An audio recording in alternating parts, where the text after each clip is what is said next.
When somebody, any kind of human being, is put under a ton of stress, it's very sudden. And before they even know what's going on, they get a call from a reporter or from even a regulator, it doesn't matter who. They're put in front of a camera, they fumble, right? They might fumble, probably will, unless they're super experienced and speaking to the media in front of tons of cameras and everybody's stressing them out, waiting for them to say something. So, what does it mean, a control message? I want to bring into this conversation a notion called the commander's intent.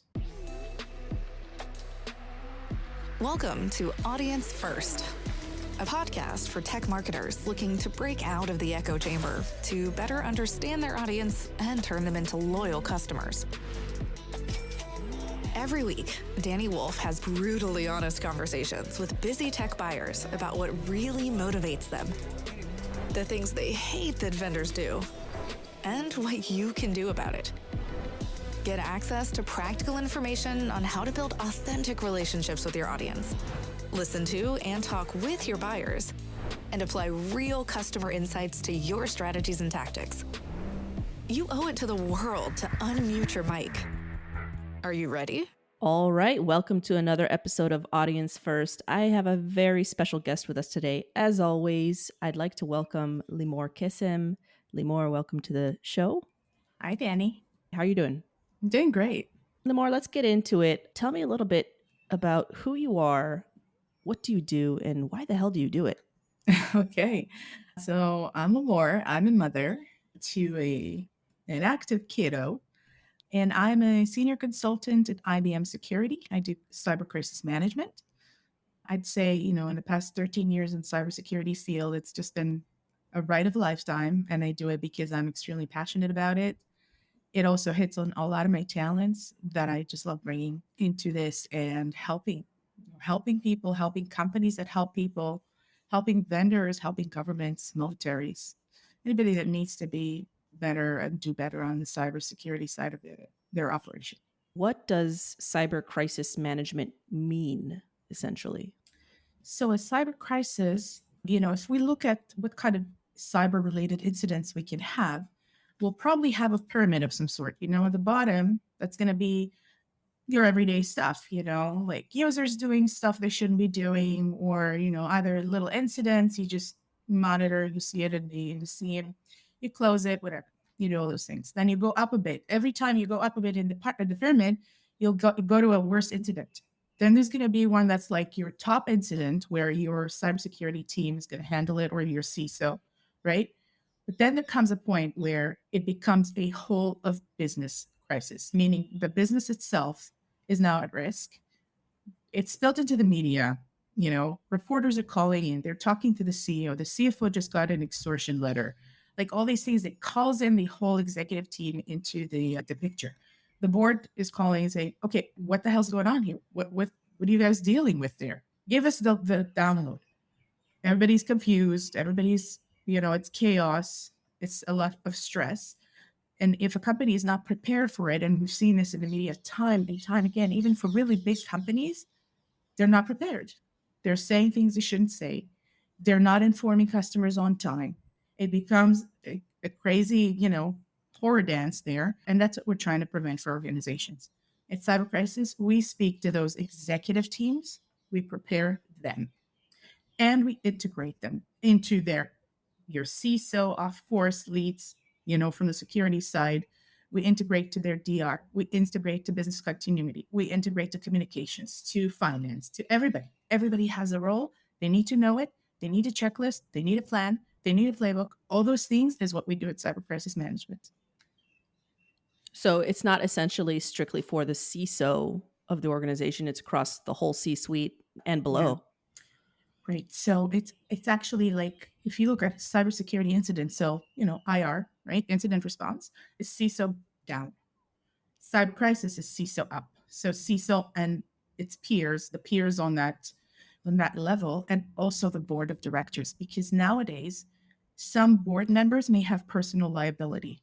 They need to know for sure how protected the company is, how prepared they are. They need to see proof.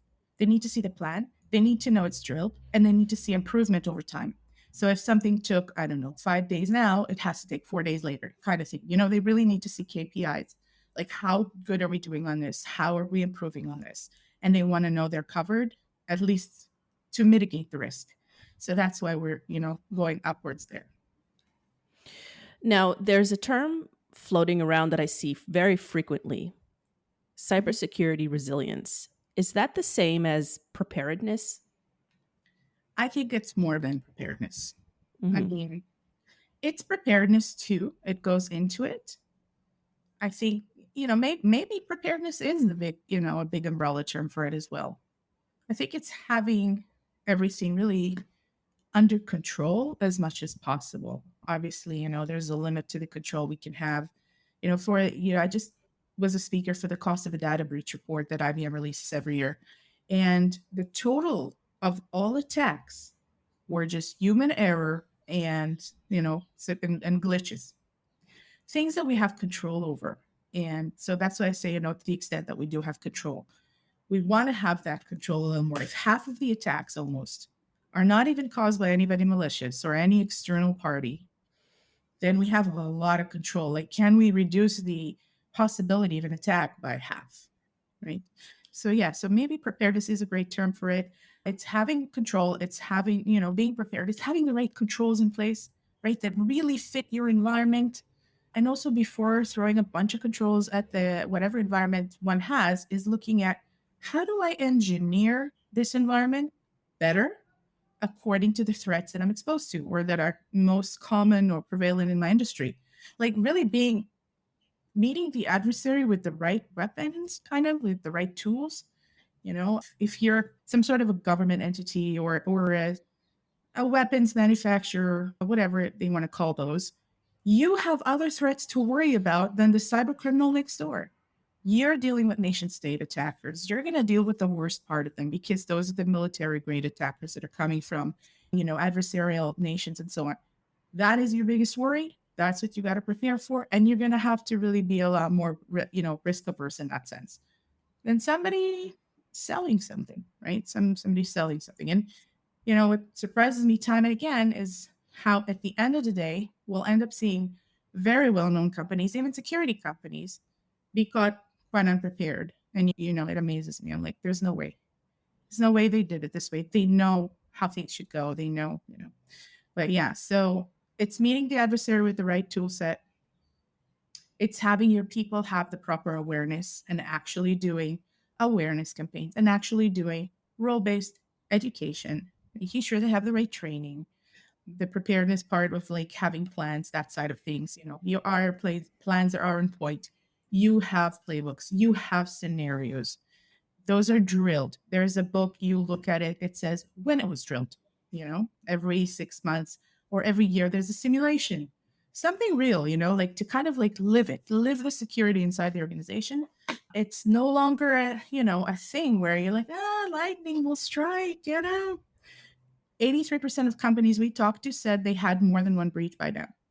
And not only that, they also roll the cost of the breach to whatever is down the line in the supply chain or directly to the consumer, which is driving costs. Less market stressor at this point. So cybersecurity is no longer some sort of it's nice to have, if anything happens, or, they pay for a plan, they shelf it, they need it, they'll use it, they never drill it, they never read it, they never looked at it. They need it for the first time when they're in the crisis. And you know what? With enough pressure, a lot of things will crumble. And you never tested it, you never stress tested it. So it's like, you go to your CPR class, you learn CPR, but you never tried it on the dummy, right? You've never tried it. You don't know what it feels like, how it looks like. You never did a simulated crisis situation. But then when you're like, you see a semi-dead person, now you want to do great. It's not going to be, it could go well. It could be, mostly it won't go well. So, yeah. Given crises that potentially may happen, and given the lack of awareness that does occur within organizations, not just among cybersecurity vendors, but the whole world, in essence, this question is directed towards marketers and salespeople, right? My target audience. What can the marketer and the salesperson do to become more resilient within their company to absorb risk as a collective? Well, there are so many, I find nowadays, especially after the pandemic, so many meanings to the word becoming more resilient in the organization. So there's the resilience of a person, right, to kind of withstand everything that's happening, that we have to take care of ourselves, set boundaries. There was just this whole conundrum on Twitter where people are saying, oh, it's toxic to send an email in the middle of the night. No, set your boundaries. You finish work, you don't want to, this is toxic to you, just turn it off. So those kinds of things are important. There's also the resilience of staying in that role because in cybersecurity, things just move so fast that I found that if marketers and product marketers in that kind of environment, even PR teams nowadays, if they don't stay super on top of the technicalities of cybersecurity at the high level, right, they're not going to be in the trenches of the scene, but that their resilience to remain in that role is probably lesser and lesser over time. So to keep learning, to keep staying close to the more technical executives and understanding what's going on.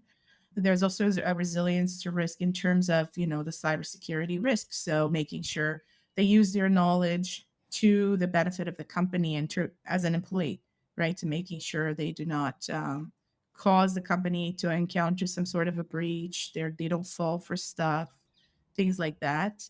And I think that the power of marketing teams and those that work around them, they have a lot of power to come together with the executive team and be an educating force for them, right? Because marketers will stay close to what's going on in the market and they have a really special view that the other C suite executives may not have because their focus is different.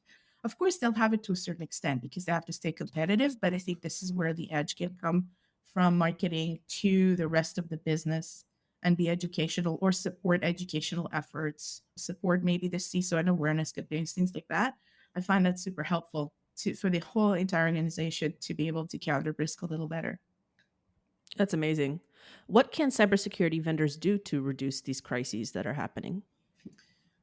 They should be more prepared. Like I said, goodness, we see every type of organization and every size that they're not prepared. Now, when we want to see them prepared, but we want to see them also doing the right thing by their customers because there was just one of the breaches this year where major customers of a breached organization were super outspoken, like went out with open letters in the public just to say how wronged they were, wronged, right? And how they did not respect what the vendor did and how everything went not the right way and so on. Don't do that, right? Don't do these things. You have to report within a certain amount of time. You have to allow victimized organizations to run their own incident response. You have to allow them to understand what's going on. You can't hide it from them. And also be prepared on the front of like you're gonna have to speak to the media and you're gonna have to sound like you have everything under control, but also whose best interest you have in mind. So, having that also planned ahead of time is going to avoid all kinds of blunders later in the media and other places. Because, I always tell our customers everything that happens inside your organization during a crisis is good and dandy. And I'm really happy that you do it super well. But what you're going to be judged on is how it looks in the media. And if you don't control that message and you don't say that the things that you really want to tell your customers and not some, offhand, off the cuff, some stressed out response, like everybody's human, then you're going to end up losing so much money and so much problems are going to come from that response more than anything you're doing under the hood. So I think that has to really be managed a lot better by a lot of organizations. That's a really interesting point, and this is not necessarily off topic, but it's an expansion of the talking points, and I want to dig into that a little bit because it's a critical element of this conversation. You talked about the controlled message, and there's a lot of ambulance chasing going on within the industry.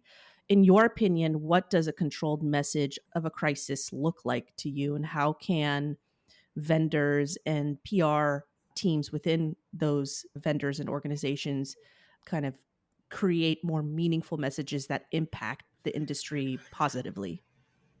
Right. So what I mean is that, when somebody, any kind of human being is put under a ton of stress, it's very sudden. And before they even know what's going on, they get a call from a reporter or from even a regulator, it doesn't matter who.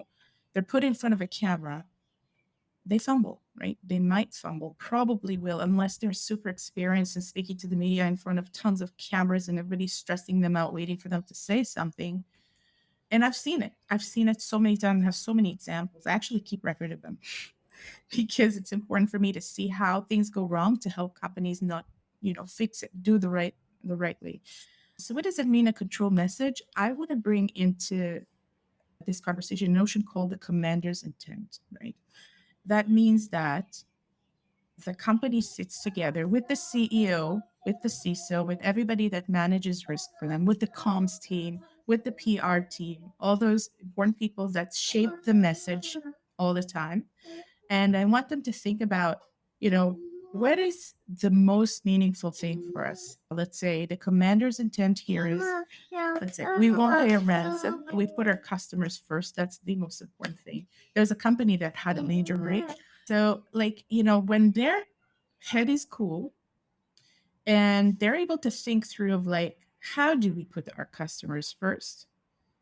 And they say, okay, here's our message. And so like I was saying about the company, they said, do right by the customer, we'll pay all costs. That's commander's intent. That allows everybody across the world. It doesn't matter whether the CEO is available or not available, is on a flight, is in a meeting. Everybody knows what to do. Do right by the customer. We'll pay all costs, period. That's the stuff I want them to talk about in advance and decide there. Or if they say, we will not pay a ransom to cyber criminals, period. If somebody's life is at risk, we will pay up to $5 million.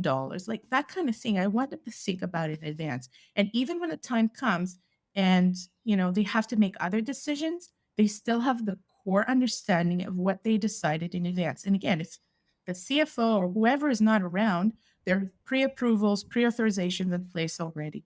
Their comms team already has an idea that was approved by everybody, by legal, by all the important people that have to be in the room, of if a breach was to hit now, I don't have to wait. Within 30 minutes, I have a standing statement.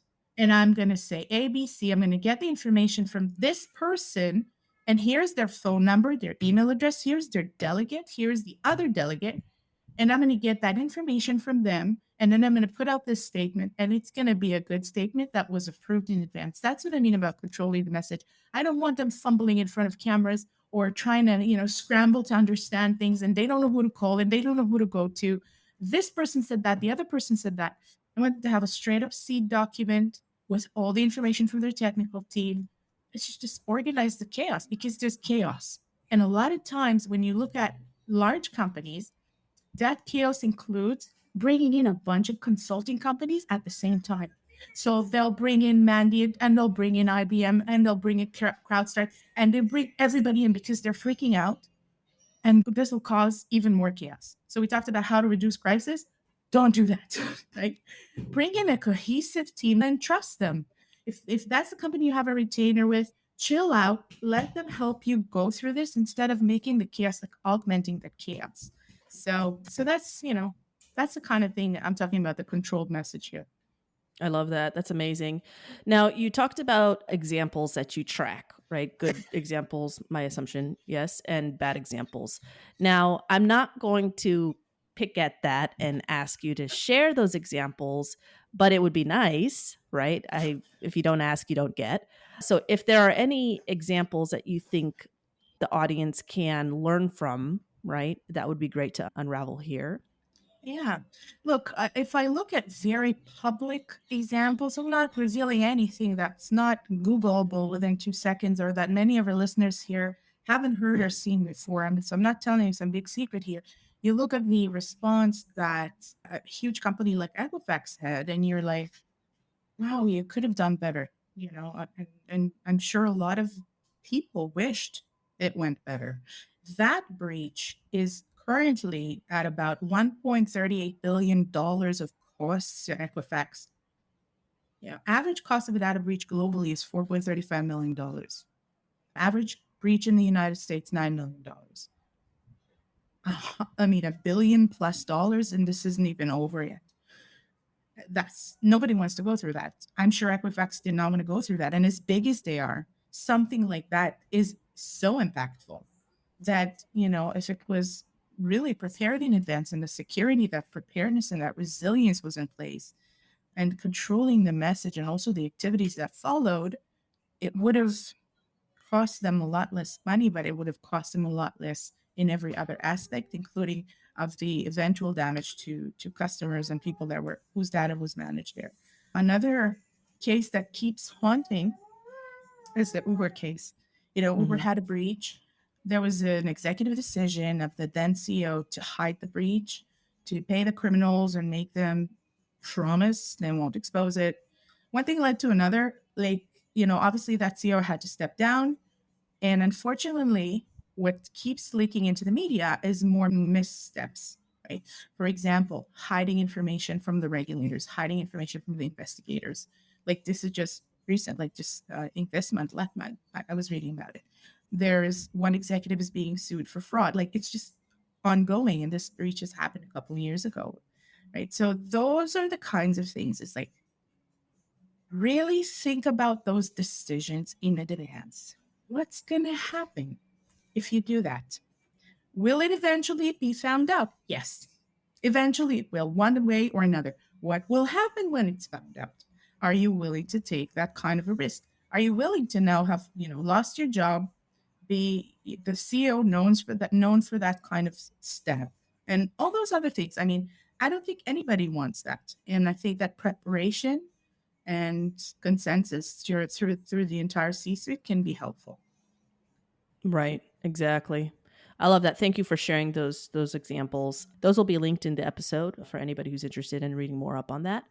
So I want to have a little bit of fun now, and this is a regular segment that we have on Audience First. It's called the Shit List, and we like to expose the worst experiences you've had from vendors. So with that, what is the worst thing you've experienced from a vendor? Well, I am not on the side of experiencing a ton of stuff from vendors, right? And what I do experience is kind of like other strange things from like surrounding vendors. So a lot of smaller vendors, startups, or as soon as a salesperson adds me on LinkedIn, I know where it's going. Now, obviously, they're going to send me a sales pitch. It's going to range from bad to worse. Sometimes it's just like they throw like the whole kit and caboodle at me, and like they don't even realize I work for IBM Security. It's the largest security company in the world. We have every service you're possibly offering. so so, if maybe I could tell you the same service because we're probably doing it a lot longer and better. So they don't bother knowing. I hate automated emails where it's very clear that they totally don't look at anything, but they pretend to. I don't like, like there's another trend that I just despise. At some point in the year, there comes a thing where they start like mapping the most influential women in security, but then there are certain companies who will try to ride that wave and they start coming at you offering all kinds of, oh, we're considering you for women, the most influential women, and da da da da da, da, and you're going to be advertised here and this and this and that, but it's going to cost you this much money. And it's like, dude, I'm not trying to get your recognition for money. This isn't what I'm here for. If somebody wants to recognize me, like SC Magazine or somebody else that I know is a credible organization that awards women for their work, that is very nice and dandy, and I'm happy to partake. But there's no way I'm paying thousands of dollars for you to make me look like something that I'm supposed to want to look like. So I just send emails lately. I'm not paying for recognition. Thank you, but I find that those kinds of things coming from different types of vendors, like this is not a security vendor per se, but it kind of rides into the security realm and Mhm. trying to get in. I find it's shitty, like to go also like after women and say, "Oh, you'll be this influential woman in security." Like, really? I think that vendors should do better there. In general, security vendors, I'd say a big pet peeve of mine, and this has been becoming less in certain parts of the world, but not completely less in others. So, booth babes, right? In conferences, that really, really ticks me off. I hate seeing that. I find it so, on the verge of degrading. Don't do that. Don't dress up women in all kinds of skimpy clothing to just be booth babes because most of your customers are men, because I find that's degrading to men as well. It's like my product is not enough to draw you in, so a booth babe will. That is awful. And I find there's awareness growing, but when I went to like conferences more in the Latin America region and stuff, I see it's still a big thing. And that was Mm. very like I was like, please, let's all of us as a community come together, stop doing that. Yeah, Um, 100%. and then the usual vendors promising weird things. It's like everybody knows you're talking to security people who buy products like that and who can approve them don't buy the BS, right? We know exactly what it is. A lot of the security executives that buy stuff are technical people who grew into the role from a very technical place. They're pretty jaded by now. They know that your product is not going to stop all attacks. It's not going to stop cybercrime. It's not going to be that silver bullet that finishes all their problems in life and insecurity. That XDR is not going to solve every problem on the planet they have. So I find that, to continuously do that is a disconnect between marketing and the audience. And I find that that really is also a thing where I'll shake my head, walking through conferences and say, well, will it ever stop? Yeah. Well, what's the alternative then to those poor examples and experiences? I know that it's going to sound like I'm promoting IBM because I am at IBM, but I don't see IBM doing that. I see Mhm. IBM as one of the vendors, and I'm sure not the only one, right? I just don't read a ton of marketing from others unless I'm in a conference or so on. That I don't see that. I see a good connection with the market and with our customers. I think we have great leadership on that side. Like the X Force leadership today is a very well known hacker, and a lot of other well known hackers that come from the industry who are super connected to the community, where we really know, what we can do and what we cannot do. And we don't allow the marketing to reflect some strange dream that doesn't exist. So I like that. I find that's the alternative. I find the alternative is understanding that you're a partner with that customer, behind the customer, there are human beings you need to partner with. You need to help them, bring them from point A that they're now to point B where they want to be. And, they have to really like come to the point of seeing you as a trusted advisor, not a fake trusted advisor, but a true partner for the road ahead. And I find that comes through first from the marketing and onwards, right? So, like, when we have stuff that we ungate, I find that's helpful because you're allowing security people to really consume content written by their peers from other vendors, from other places, from their community. So you stop trying to fish them with all kinds of, dangling, here's information you really could use, but we want your name and whatever. Obviously, and also a ton of people will just put fake stuff there because they really want the content. So they're just like use disposable emails, whatever, because it could use less headache in their inbox. Mhm. So doing that is good. That's part of that alternative. And just generally, like I said before, that is super important for marketers and for the supportive teams, product marketing especially. And I've worked for vendors where product marketing doesn't even know what they're talking about, or where salespeople contact me on LinkedIn and they have no idea what they're asking me, but they're trying to ask me a question to start a conversation. And you realize they don't know what they're talking about. Like they'll throw every kind of attack at me and say, "What's your take?" It's like, what are you talking about? You're like totally confused. So, so I think that's another part of the alternative. Like, know what you're talking about. When you address someone, look at their role. I mean, people come at me with all kinds of weird stuff. So it's like, please adapt to that. And that for me is the alternative, is to really be more attentive, to be more connected with everything, to not overpromise stuff that doesn't exist. Mm. And that's the basis of credibility and trust at the end of the day. Let's flip it on its head. Now, you've given IBM as a great example. Are there any other vendors that have done something super great, some tangible example? Like, what's the best thing you've experienced from a vendor? I don't know. The first thing that just jumped to my mind is a company in Canada. If I remember, they're called something North Security. I don't remember the exact name, or Atlantic Security. Atlantic Security. They did a thing to remove stereotypes from people in the security realm, and they had a campaign called "Do We Look Like Hackers," where they Mhm. invited everybody to upload a picture of theirs and put the hashtag "Do We Look Like Hackers." And then everybody who did that received a T-shirt that says "Do We Look Like Hackers?" that was sent everywhere. It didn't matter where in the world they were; they received their T-shirts. And I found that was so nice and so brought people together. And like everybody did upload a picture, and I uploaded a picture with my daughter. And it was just wonderful to see the whole diversity that, like, hacker is not that person with the hoodie, and it's not that person that has to have purple hair, and it's not that, the certain dress style. You don't have to be goth. You don't have to be this, that, or the other, which is like some eccentric ways to look. And why this touched me very especially is because in my career, I'm the kind of person who would go to a conference and I'd wear a suit, right? And I'd wear high heels. I put my makeup on, I'll do my hair. Like, that's the way I like to present myself in the world. And I've had comments from men that I don't look credible because I don't have glasses and a beard, because I don't have this, like, things I could never control, right? Or, I don't look, gothy enough to be in security or things like that. And I'm like, can we stop that?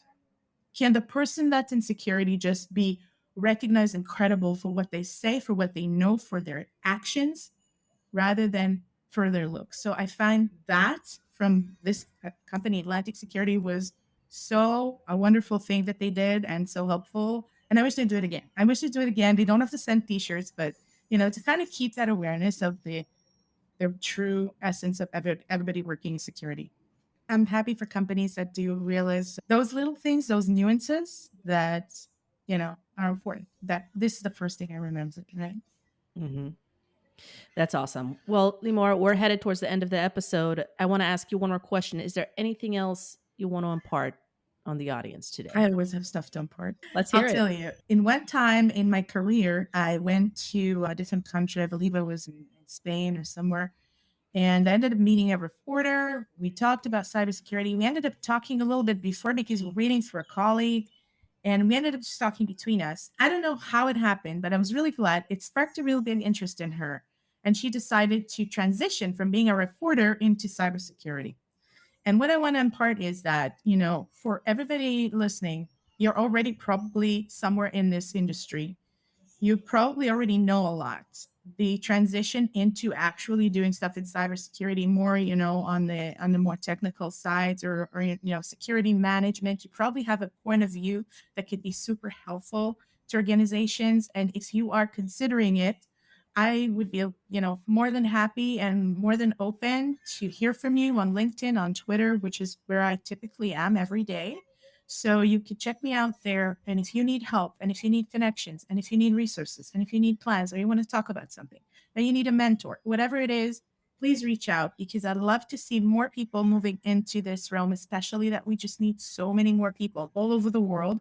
It doesn't matter where you are in the world.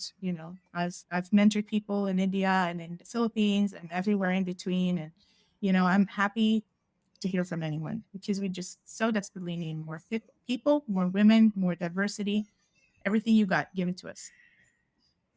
That is amazing. And thank you so much. Your profiles will definitely be linked on this episode. So if anybody's interested in reaching out to Limor, you'll be able to find her Twitter handle and LinkedIn profile linked in her episode on audiencefirst.fm. Limor, this has been such a pleasure. Thank you so much for joining. And obviously, you are welcome to the show anytime. If there's anything else you need from me, you know where to find me. And thank you again for joining us. Thank you for having me. Thanks for tuning in to this episode of Audience First. If you like what you've heard, feel free to follow or subscribe to Audience First on Apple, Spotify, or any of your favorite podcast streamers.